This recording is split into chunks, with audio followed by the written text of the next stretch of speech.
I'd like to take this opportunity to introduce today's presenter, Jennifer Damon, Director of Compliance and Chief Privacy Officer at AccuSource. Jennifer graduated from the University of Akron School of Law with a Doctor of Law degree and has over 10 years experience in the background screening industry. She is an experienced compliant professional with knowledge from both the employer and consumer reporting agency sides. She has performed various roles in the industry, including interpretation of criminal and civil record summaries, managing quality control, and managing the E-Verify program, including audits for a billion-dollar facility services company. She has experience with government clearances and contract review. Jennifer is responsible for AccuSource's compliance department, including federal, state, and local legislation changes and industry accreditation. Additionally, she oversees the quality assurance process. Now I will turn over the presentation to Jennifer. Good morning and welcome to our year-end compliance webinar. We will be addressing numerous topics today and will be answering questions at the end of the presentation. Please send any questions you have and I will address as many of them as possible or will follow up through email if you run out of time. 2020. In last year's webinar, I referred to the coming year as the Roaring 20s. Who could have foreseen just how crazy this year would be? I'm not only referring to the pandemic, but also to changes that impacted the background screening industry. We will start this presentation by highlighting some of those key changes. We will then go over some trends to watch as 2021 begins. Our review of 2020 will include updates on ban the box laws and salary history bans, an overview of the brand new California Privacy Rights Act, a discussion of expungement laws that can impact the criminal records you receive, and the recent election results that led to further marijuana legalization and even a law that decriminalizes harder controlled substances. We will then look forward to 2021 and discuss anticipated trends for the upcoming year, as well as provide best practice recommendations. As usual, before I begin my presentation, keep in mind the following. The content provided in this presentation is for informational purposes only. It should not be construed as legal advice or serve as specific guidance.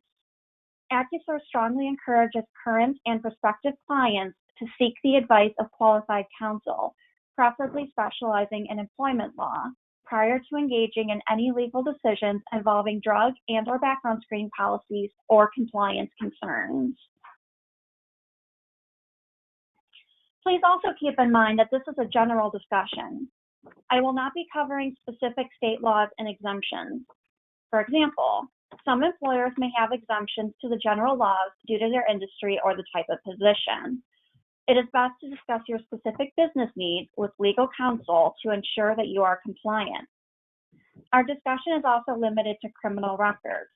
We will not be discussing credit reports, which are governed by federal law and are also restricted by certain state laws.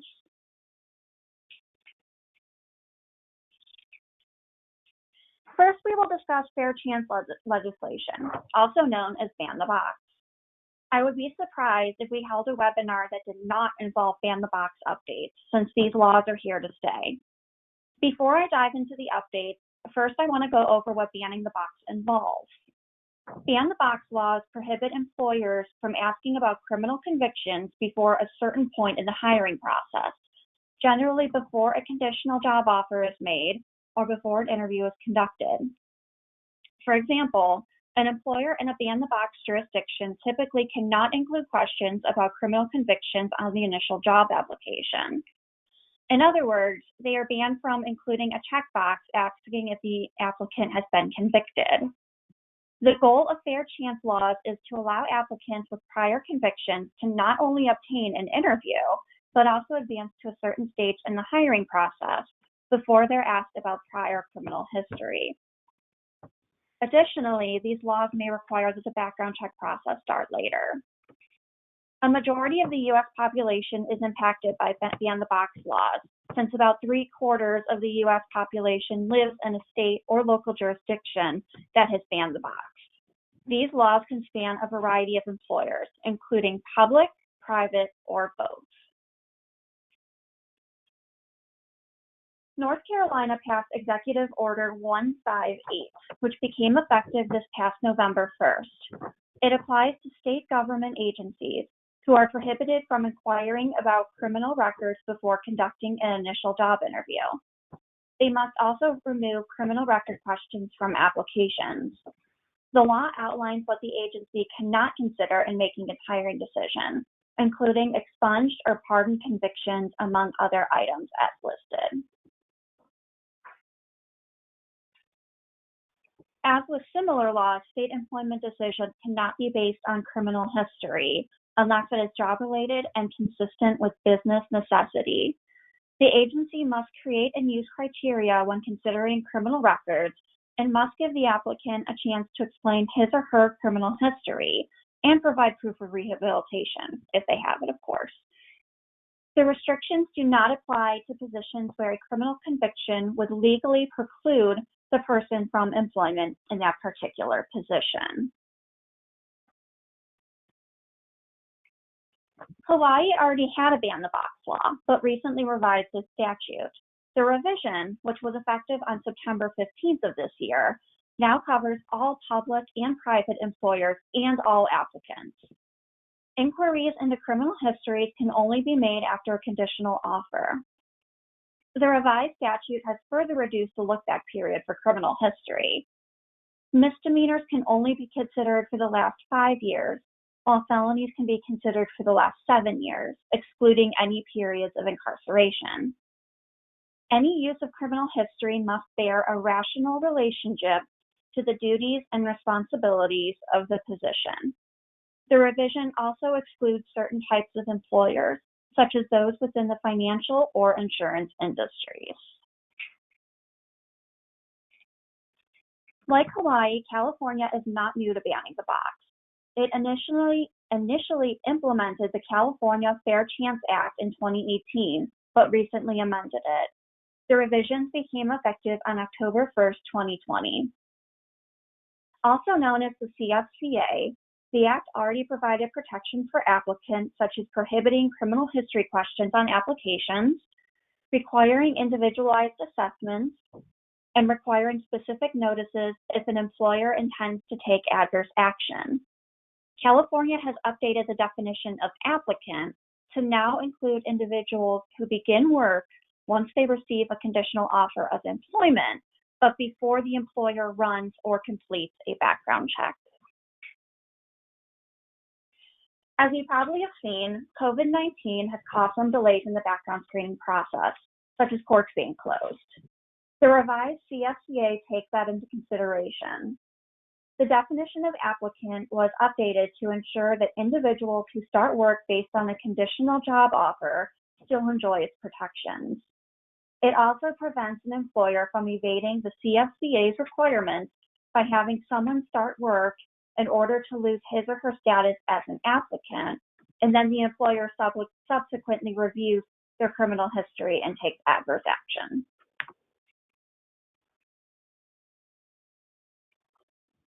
St. Louis, Missouri also passed a ban-the-box law. Ordinance 71074, which is effective on January 1st, 2021, applies to employers in St. Louis with 10 or more employees. Affected employers cannot base a decision to hire or promote on an applicant's criminal history unless the employer can show that its decision is based on all information available, including the frequency, recentness, and severity of the criminal history. Also, the criminal history must be reasonably related to or bear upon the duties and responsibilities of the job position. St. Louis employers also cannot inquire about a job applicant's criminal history until after the employer has determined that the applicant is qualified for the position and has interviewed the applicant. The ordinance includes restrictions surrounding job advertisements and job applications. Impacted employers cannot seek publicly available information concerning job applicants' criminal history, meaning that background checks are not permitted before a certain point in the hiring process. As with other ban-the-box laws, St. Louis's ordinance does not apply where federal, state, or local law prohibits an employer from hiring an individual with certain criminal history.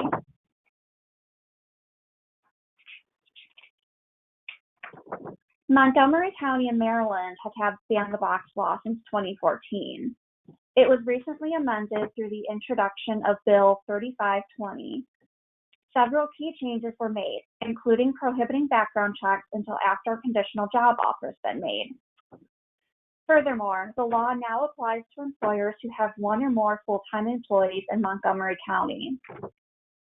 The updated law also includes prohibited inquiries. Affected employers cannot ask whether the applicant has arrests that did not result in conviction. An employer also cannot ask about a first conviction for trespass, disturbing the peace, or misdemeanor assault in the second degree. It also cannot ask about a misdemeanor conviction if at least 3 years have passed since the date of conviction and the date that any period of incarceration for that misdemeanor ended.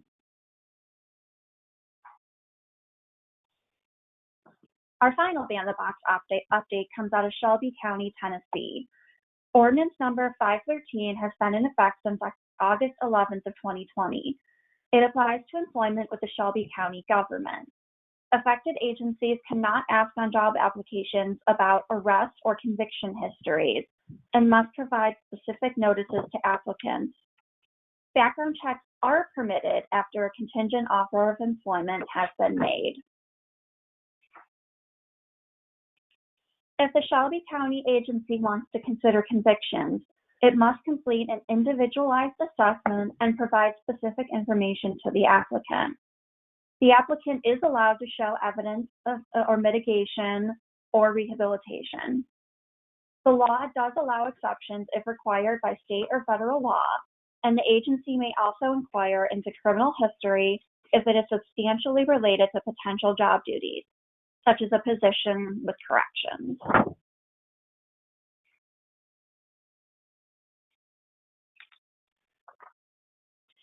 While some jurisdictions enact ban-the-box laws, others may define whether and how employers can ask about previous salary.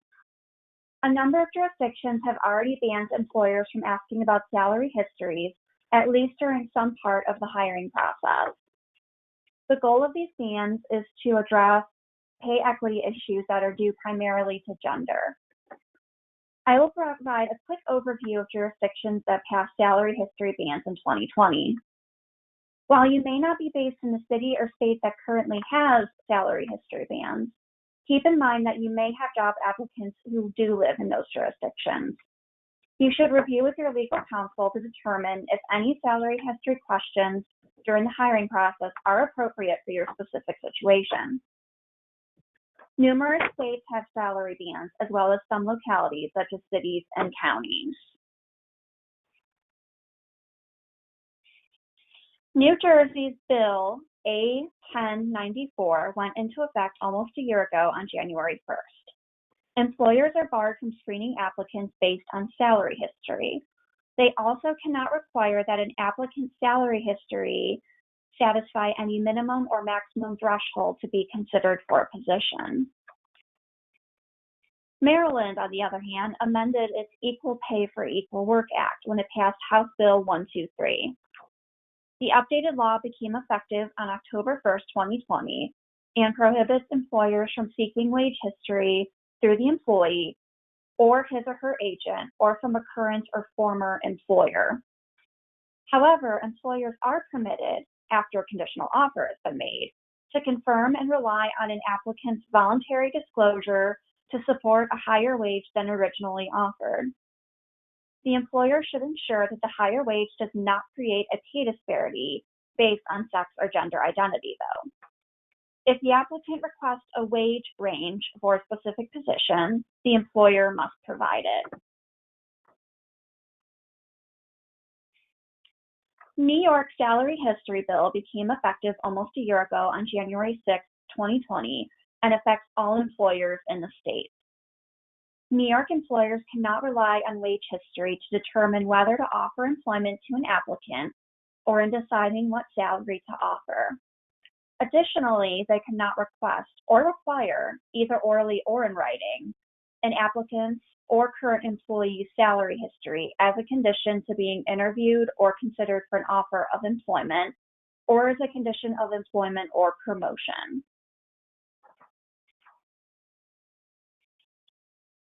Employers in New York also cannot refuse to interview, hire, or promote, or otherwise retaliate against an applicant or current employee based upon his or her salary history, because the applicant or employee refused to provide his or her salary history, or because he or she filed a related complaint with the Department of Labor.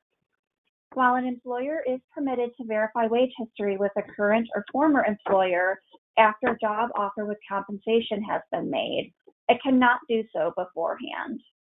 New York's law provides exceptions to the ban, including voluntary disclosure or if disclosure is required by law.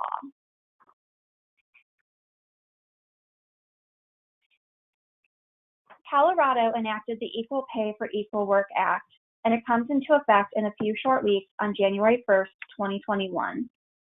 Colorado employers will not be allowed to seek the wage rate history of job applicants.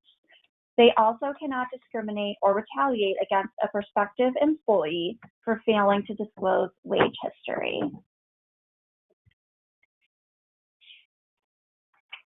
Ohio has two salary history bans that went into effect earlier this year.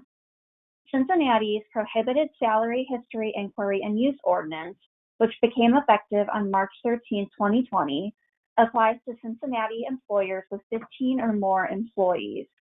Similarly, Toledo's ban also applies to employers with 15 or more employees and became effective on June 25, 2020.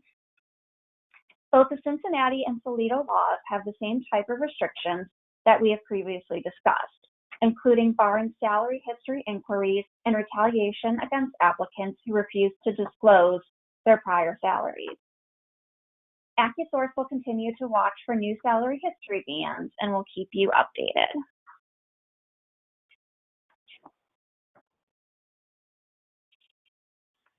Privacy has been a very hot topic in recent years, and we've discussed the European Union's GDPR and our own California Consumer Privacy Act in past webinars.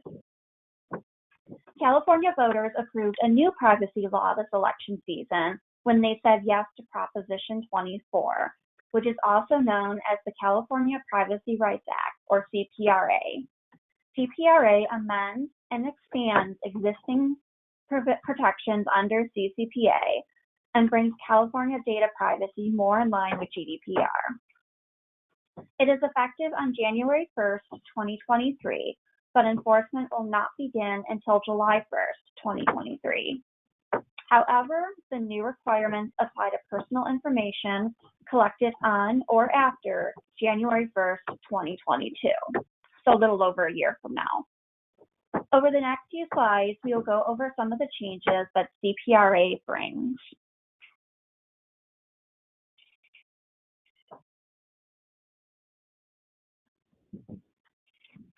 First, CPRA revises the definition of business.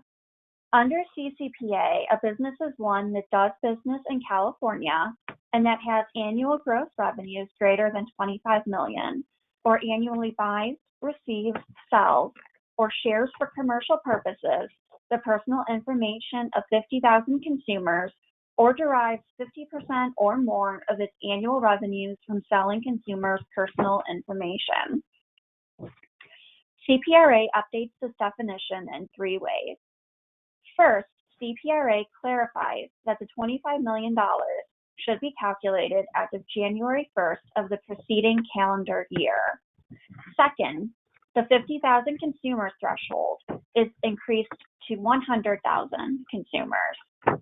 Finally, CPRA includes revenue from sharing in addition to selling personal information. CPRA now also restricts the sharing of personal information, not just its sale.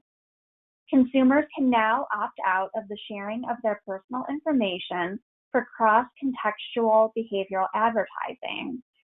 This includes advertising that is targeted based on a consumer's activity on another business's website in apps. No exchange of monetary consideration is required. CPRA also establishes the California Privacy Protection Agency, which will replace the California Office of the Attorney General and will be in charge of implementation and enforcement of CPRA. It also extends the employee and business-to-business exemptions until January 1st, 2023. CPRA creates a new category of information called sensitive personal information. This new class of data includes various forms of data as listed on the slide, including social security numbers, geolocation data, information about race, ethnicity, or religion, and other information. Companies must provide special notices related to the use of sensitive personal information, and consumers have the right to limit the collection and disclosure of this data. Along with the rights already given to consumers under CCPA, consumers received a new right under CPRA, the right to request that businesses correct inaccurate personal information that they hold about the consumer. CPRA also imposes data minimization and data retention obligations on businesses. Any collection, use, retention, and sharing of personal information must be reasonably necessary and proportionate to achieve the purposes for which the personal information is collected or for another disclosed purpose. The business must also disclose the length of time it intends to retain each category of personal information. CPRA also expands consumers' private right of action. Breaches under the private right of action now include the unauthorized access of an email address in combination with a password or security question and answer that would permit access to an account. Keep in mind that due to time constraints, we cannot provide an in-depth review of CPRA, so you should work with your counsel to see how it impacts you. Also, like CCPA, the new CPRA may have some growing pains, and AccuSource will keep you updated as any updates occur.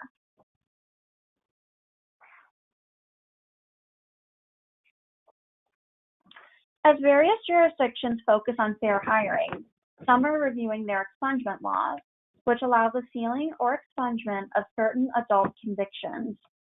Pennsylvania recently made 2 updates to its Clean Slate Law. Senate Bill 637 deals with the impact of criminal convictions on state licensing and became effective on July 1st, 2020. It removes or lessens the impact on previously incarcerated individuals when they apply for occupational licenses. Convictions must be directly related to the occupation, and licensing boards or commissions must perform individualized assessments. House Bill 440, or Act Number 83, as it's also known, also amended the Clean Slate Law. Previously, defendants had to pay off all court costs and fines to qualify. Now, records can be sealed even if there are outstanding fines and fees. It becomes effective 60 days from October 29, 2020, and the state then has 1 year to seal records. However, individuals can also petition the court to seal the records much earlier than the 1-year time frame. The next expungement update deals specifically with the banking industry. The banking industry has some restrictive requirements when it comes to criminal convictions. It prohibits anyone who has been convicted of crimes involving dishonesty, breach of trust, or money laundering. Along with convictions, it also prohibits those who have entered pretrial diversion or similar programs if they involve those types of offenses. However, applicants can obtain written consent from the FDIC in the case of diversion programs. The FDIC recently amended Section 19. Previously, only certain types of offenses were excluded if they were expunged or sealed. Now, all types of offenses that have been expunged or sealed are excluded by the FDIC. Updates were also made to the de minimis exception, which involves minor crimes. Previously, only one such offense was permitted, but the revised law now allows 2 minor offenses. In addition, the FDIC eliminated the 5-year waiting period for the first offense and established a 3-year waiting period for the second offense. However, if the second offense occurred while the subject was 21 years old or younger, the waiting period is 18 months instead. The simple theft threshold amount was increased from $500 to $1,000. Finally, the exception was expanded in relation to the use of fraudulent identification. Previously, it only applied to alcohol-related crimes, but now it includes crimes related to purchases, activities, or entry of premises.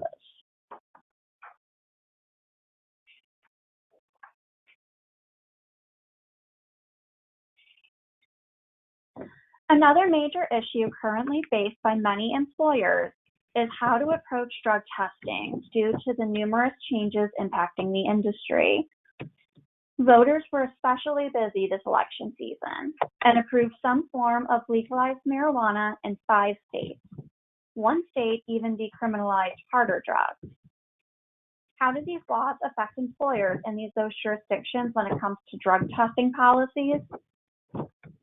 In general, employers can still drug test in many of the jurisdictions that have legalized some use of marijuana, but it is not a black and white, yes, you can test or no, you can't test answer across the board.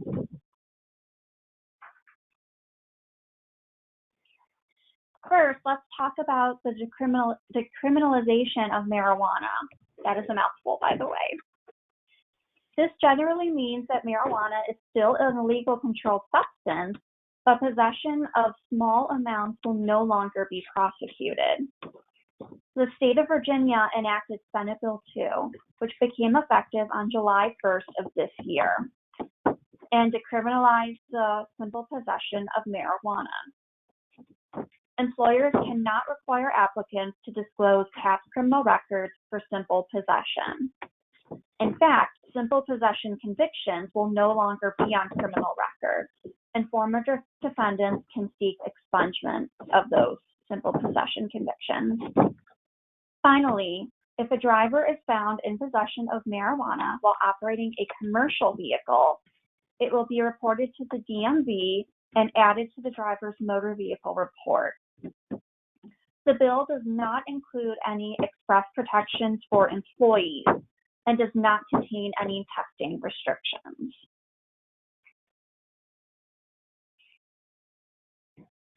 Courts and jurisdictions with legalized marijuana have been busy clarifying the rights of marijuana users. At least one jurisdiction, legislator specifically, has been considering prohibiting pre-employment testing for marijuana. Also, while there have been a number of relevant cases, I will highlight just one due to our limited time. A Pennsylvania Commonwealth Court recently ruled that a college that requires all nursing students to take annual mandatory urine drug screens is not required to accommodate a student's use of medical marijuana. A student alleged that she suffered from disabilities that her doctor treated with medical marijuana. She asked for permission to bypass the drug test, but her request was denied. The court reviewed 2 state laws that require reasonable accommodations for individuals with disabilities. These laws specify that accommodations are not required for current users of illegal drugs. So the court contemplated whether the use of medical marijuana is lawful or illegal. The relevant state laws protecting individuals with disabilities refers to federal law rather than Pennsylvania law, meaning that the use of medical marijuana is considered illegal, even though it is permitted by the Pennsylvania medical marijuana law. And that's because as of this time, medical marijuana and marijuana in general is still illegal under federal law, but I'll get to that later. Additionally, the court found that there was nothing in the Pennsylvania medical marijuana law itself that required the college to accommodate the student's use. While this case was not specific to employment, the court's reasoning may support employers who argue that they are not required to accommodate medical marijuana use. It's also important to know that the city of Philadelphia introduced a bill in November that would prevent most Philadelphia employers from conducting pre-employment testing for marijuana. The bill would allow exceptions for certain positions. As the bill progresses, we will keep you updated. Voters in Mississippi approved medical marijuana under Initiative Measure 65, which will become effective in July of 2021. The law allows only those with one of 22 specified medical conditions to obtain marijuana, and they must have the certification of a licensed physician. Approved patients can possess up to 2.5 ounces of medical marijuana. However, employers are not required to accommodate the use of medical marijuana or allow its use on employer property. South Dakota also approved medical marijuana by passing Initiated Measure 26, which is effective on July 1st, 2021. The measure establishes a medical marijuana program for individuals with debilitating medical conditions, including severe debilitating pain, severe nausea, seizures, and severe and persistent muscle spasms, including multiple sclerosis. South Dakota made it clear that employers are not required to permit or accommodate any conduct allowed by the measure, and employers can restrict the use of marijuana by employees.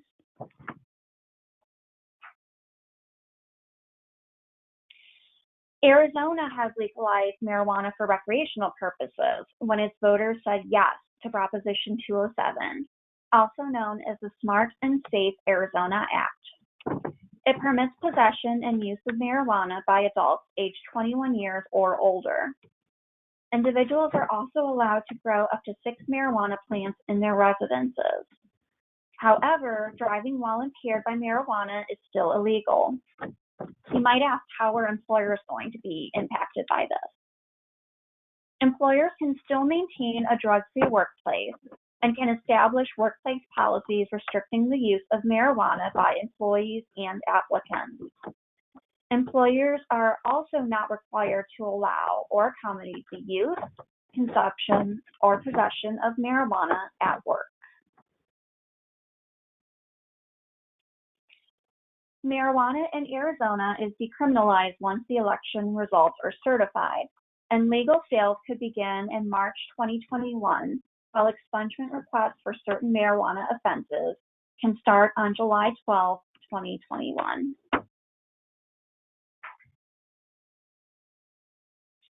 Montana voters approved 2 bills relating to recreational marijuana. Both Initiative 190 and Initiative 118 are effective as of January 1st, 2021. The laws together permit the use, production, and sale of marijuana to adults who are at least 21 years old, and allows residential growth of up to 4 plants. Those who are serving marijuana-related sentences that are no longer crimes may request that their convictions be expunged. If they're still incarcerated, they can request resentencing. Montana explicitly states that employers are not required to permit or accommodate conduct otherwise allowed by the initiative in any workplace or employer property. Additionally, employers may still discipline employees for violation of workplace drug policy, including use on employer property or intoxication while working.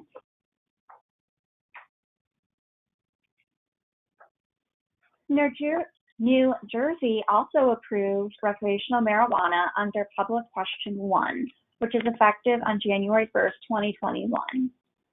Cannabis will be legalized for recreational use by adults who are at least 21 years old. This law does have some restrictions for employers.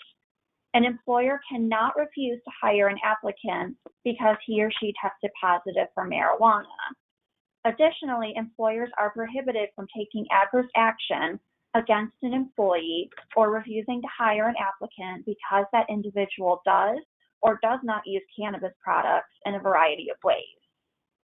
The employer may be accepted if it has a rational basis for doing so, which must be reasonably related to the employment. The law states that New Jersey employers may still maintain drug and alcohol-free workplaces and is not required to allow use or other activities related to marijuana at work. An employer may also prohibit the use of cannabis by employees during work hours. It is important to note that New Jersey employers must still comply with federal law. For example, federal law requires that employees who hold commercial driver's licenses cannot use even medical marijuana.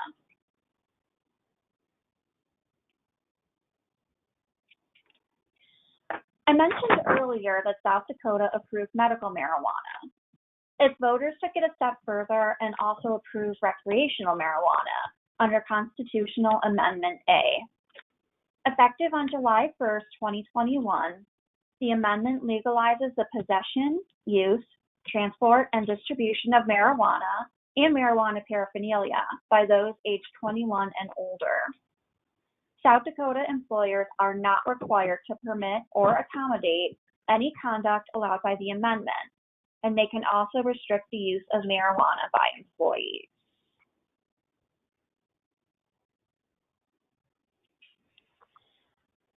So this is a brand new update that I actually had to update my slides for.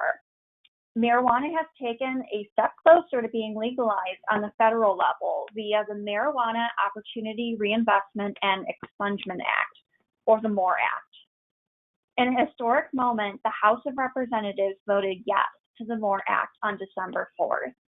Not only is this the first time a marijuana legalization bill has made it to the floor at all, it is also the first time such a bill has been approved by a portion of Congress. The bill will now pass to the Senate for its review and vote.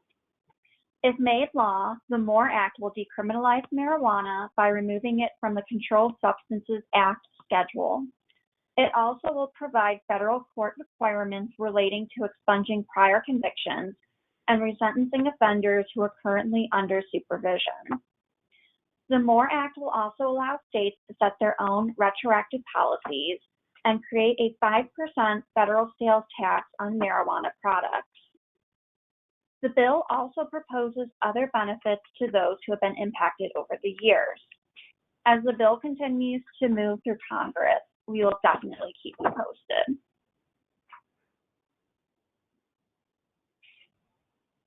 Moving on from the topic of marijuana, Oregon really surprised us by taking on harder controlled substances. Measure 110, which is effective on February 1st, 2021, decriminalizes the personal possession of illegal drugs, including cocaine, heroin, oxycodone, and methamphetamine. These offenses will be reclassified to Class E civil violations. Possession of larger quantities of drugs and the selling of or manufacturing of those drugs remains criminal. It is also important to recognize that hard drugs decriminalized in Oregon are still criminally enforceable by federal authorities. So basically similar to the issues we face with marijuana now, with it being illegal federally, but legal in many states at this point.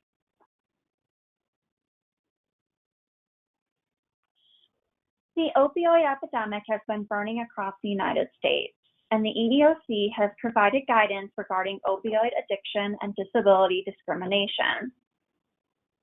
Some individuals are protected from disability discrimination, including those who lawfully use opioid medication, those who are in treatment for opioid addiction, and those who are receiving medical assisted treatment, and those who have recovered from their addiction.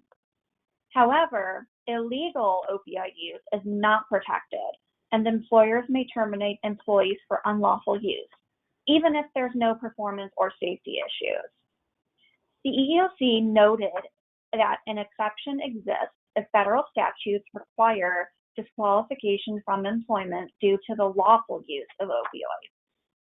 Finally, the EEOC's guidance covers the accommodation obligations of employers and suggests common accommodation options.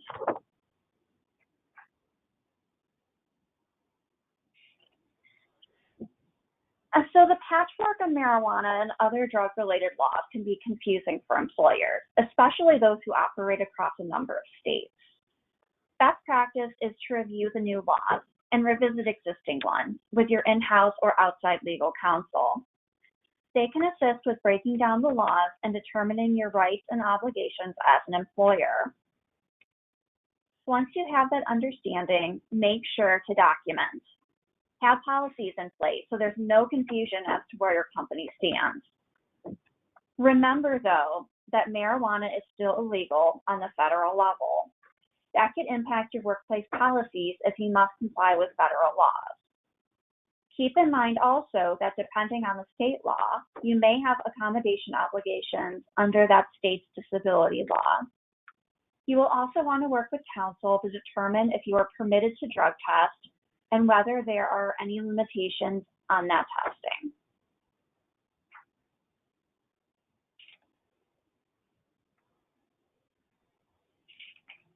What can we expect in our industry as we enter 2021? Honestly, we could probably expect more of the same in what we've already been seeing over the past year and previous years. Ban-the-box laws and salary history bans are here to stay. We're definitely going to see more of them in 2021, I bet. Laws that deal with the expungement of criminal records will likely increase, especially related to the legalization of marijuana and decriminalization of marijuana and other controlled substances. Privacy will continue to be crucial. Because CPRA is brand new, we will likely see some guidance on it in the coming months. We should also see how employers are impacted due to marijuana legalization, as well as the decriminalization of harder drugs. And the Senate will likely vote in 2021 on marijuana at the federal level. AccuSource will keep you posted of any industry trends and hot topics as we learn of them.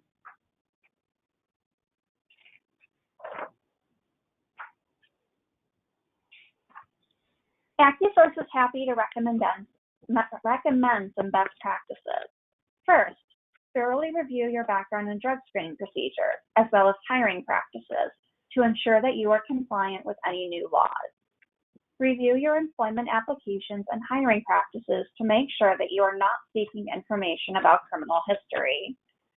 While you may not be based in a ban-the-box jurisdiction, you should be aware that many jurisdictions do have restrictions.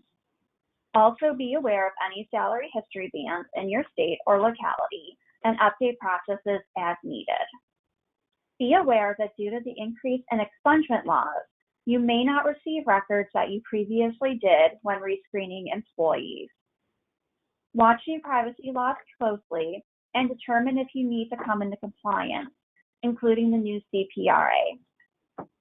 Remember to keep a close eye on the legalization of marijuana and decriminalization of marijuana and harder drugs. We recommend reviewing any of these areas with your in-house or outside counsel to determine how the changes affect your background and drug screening programs. We've reached the end of the presentation, and I will now answer questions that we received. Thank you, Jennifer. Now we will dedicate the remainder of the webinar to addressing attendee questions. If you have not had a chance to ask a question via our chat box, please feel free to do so now. Thanks, Heidi. The first question for Jennifer is, how are expungement laws going to affect my company's background screening program? Okay, so this may not affect every employer, but the biggest impact will be if you rescreen employees. So for example, if you work in an industry where you have to have annual background checks, or if it's just your practice to have annual background checks. You might screen someone and previously they might have, let's say, a minor misdemeanor marijuana possession. If it's been expunged, that same record won't show up, so it'll look like it's a discrepancy, but really it could be because the record was expunged and AccuSource can no longer get it. It could also come up if you're screening the same applicant again. Maybe someone leaves the company and wants to come back, so you're rescreening, or maybe someone applied, didn't take the position, and now they're applying again. So that could potentially come up there. Again, keep in mind that in these situations, a criminal record that was on the original report might not show up on a later report if it's been expunged. Okay. If a background check was conducted after the offer was extended and now the results are felonies that could result in high risk due to the specifics of the role, do we as the employer have the ability to rescind the offer? So that can be very convoluted. It's going to depend on what jurisdiction you're in. If you're in a very simple state that's just governed by the FCRA, as long as you're doing an individualized assessment and you can demonstrate that it's too high of a risk based on position duties and it's reasonably related, you can likely rescind the job offer. But if you're in a state that's more complicated, there's going to be more obligations you have to face. And feel free to email me or actually get in touch with the marketing team and they'll forward it over to me. And I can address a more specific hypothetical if you would like. To add on to that, she did say California and said laughing out loud. Yes, as I literally laughed out loud. Yeah, California is very interesting. There's 2 different jurisdictions that have additional requirements, but just be very, very iffy and leery and document if you're going to rescind the job offer in California. Make sure you're doing individualized assessments. Send out an individualized assessment. There's just so many different factors to consider for California. So it might be best to touch base with me on that. The next question is has anything changed for Washington State regarding marijuana? I haven't seen anything lately in Washington State on marijuana, but that's something that I'll need to look into just because it wasn't legalized recently or in the news doesn't mean nothing's been happening behind the scenes. So I'll get back with you via email on that question. Okay. Do you think there will ever be a national ban the box law? So our country is set up in a very interesting way along with our government. There's probably always going to be differences in ban the box laws, even if there is a national one. Since, as you see with the marijuana laws, you can have one federal law, but then each state can have its own law. So it's going to be really complicated to only have to follow a national ban the box law. Another good example, background screening laws are a really good example of this. For example, the FCRA, federal FCRA applies to all states, but some states, such as California, as we were just talking about, have a lot more restrictions on background screening. So ban the box would probably work the same way. So we'll have to see what happens, but I don't think it'll be as simple as saying you have to ban the box no matter what. There's always going to be exceptions. There's always going to be states that have more restrictions. All right, the next question we have is what is the status of federal privacy law? So there have been bills introduced in the past, and I don't think that there's a bill right now, at least one that's gaining traction. However, I saw a recent news article that said that there's many new members of Congress who are starting in early 2021, and a lot of them seem to be concerned with privacy and data security. Some of them have even previously stated that we need to have some sort of federal privacy law, including laws the article mentioned around facial recognition and data breaches. So while there might not be one on the radar right now because of everything else going on in the country, I would be shocked if it wasn't something that the new Congress took up pretty soon. All right. The next question is, my company has offices throughout the US, and we also have remote workers now. How should I approach drug screening when reviewing the new marijuana laws? You should definitely review with your in-house or outside legal counsel.